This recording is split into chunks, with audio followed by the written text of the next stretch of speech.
Hi అండి. ఎంతోమందికి ఇష్టమైన పీతల కర్రీ చేసుకుందాం. ముందుగా మిక్సీ గిన్నె తీసుకొని మిక్సీ గిన్నెలో కుల్లిపాయ ముక్కలు, అలాగే దాల్చిన చెక్క, లవంగాలు, మిరియాల పొడి, యాలకుల పొడి కూడా వేసుకొని మెత్తగా మిక్సీ పట్టుకోవాలి. ఇప్పుడు స్టవ్ మీద ఒక బాండీ పెట్టుకొని బాండీలో ఆయిల్, జీలకర్ర, కరివేపాకు వేసుకొని దోరగా వేయించిన తర్వాత మనం ముందుగానే చేసి పెట్టుకున్న ఉల్లిపాయ పేస్ట్ని కూడా వేసుకొని బాగా కలుపుకోవాలి.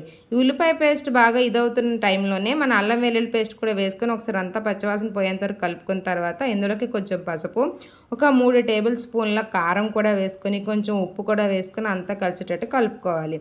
ఇప్పుడు ఈ మిశ్రమంలోకి మనం ముందుగానే చేసి పెట్టుకున్న పీతల్లో కూడా 1 బై 1 వేసుకొని బాగా కలుపుకోవాలి. మసాలా అంతా కూడా పీతలకు పట్టేటట్టు కలుపుకొని ముందుగానే మనం చేసి పెట్టుకున్న చింతపండు గుజ్జును కూడా వేసుకుని ఒక 5 to 10 మినిట్స్ లో ఫ్లేమ్లో బాగా కుక్ అయిన తర్వాత జీలకర్ర పొడి, ధనియాల పొడి వేసుకొని ఒక 5 మినిట్స్ హై ఫ్లేమ్లో పెట్టి ఉడకనిచ్చిన తర్వాత దించేస్తే మన పీతల కర్రీ రెడీ.